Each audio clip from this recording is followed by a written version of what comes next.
નાણાપ્રધાને બજેટમાં ગુજરાત માટે શું શું કરી જાહેરાત, કયા કયા ઉદ્યોગને થશે ફાયદો એ પણ જુઓ.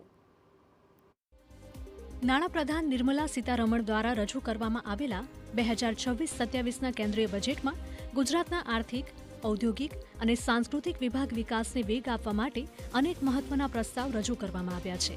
ત્યારે આવો જાણીએ કે ગુજરાતનું ઔદ્યોગિક જગત આ બજેટને કેવી રીતે જુએ છે અને તેનાથી ગુજરાતને શું ફાયદો. એસએમઈ એમએસએમઈ ગ્રોથ ફંડ માટે 10,000 કરોડની જાહેરાત.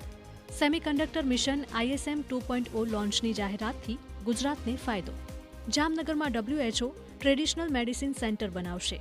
ફાર્મા કંપનીઓ માટે બજેટની જાહેરાતથી ફાયદો થશે. જિલ્લા હોસ્પિટલમાં ટ્રોમા ઇમરજન્સીની ક્ષમતા વધારાશે. આ તો વાત થઈ ઔદ્યોગિક ક્ષેત્રે લગતી જાહેરાતો અને તેને થતા ફાયદાની. પરંતુ હવે ગુજરાત માટે અન્ય જે જાહેરાતો બજેટમાં કરવામાં આવી છે તેના પર એકવાર નજર કરીએ તો રાજ્યના 34 જિલ્લામાં ગર્લ્સ હોસ્ટેલ બનશે. નારિયેળની ખેતી કરતા ખેડૂતોને સહાય અપાશે.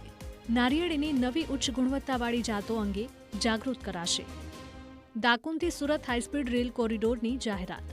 હડપિયન સાઇટ લોથલ અને ધોળાવીરામાં સાંસ્કૃતિક કેન્દ્ર બનાવાશે. કન્ટેનર નિર્માણ યોજના માટે 10,000 કરોડના બજેટથી ભાવનગરને ફાયદો થશે. રોડ્સ કર્યા છે, નવી રેલ લાઇન્સ કરી છે, નવા કોરિડોર્સ, ફ્રેટ કોરિડોર્સ ઉમેરવાના છે અને આ બધા ઇન્ફ્રાસ્ટ્રક્ચર સ્પેન્ડિંગથી લોકલ ઇકોનોમીને global challenges of tariff war વચ્ચે ખૂબ જ ફાયદો આપશે. અને બીજી તરફ ડાયમંડ અને ટેક્સટાઇલ ઉદ્યોગના વેપારીઓને ટ્રમ્પના ટેરિફ બાદ આ બજેટથી મોટી આશા હતી. બંને ઉદ્યોગને લઈને ખાસ કંઈ મોટી જાહેરાત ન થતાં બંને ઉદ્યોગ જગતના વેપારીઓમાં નિરાશા વ્યાપી હતી. પરંતુ MSME અંતર્ગત થયેલી જાહેરાતથી વેપારીઓ થોડા ખુશ છે. સીધી તો કોઈ બેનિફિટ આપવામાં નથી આવ્યો બજેટની અંદર, પરંતુ MSME સેક્ટરમાં SME ગ્રોથ માટે 10,000 કરોડનું ફંડ ફાળવવામાં આવ્યું છે.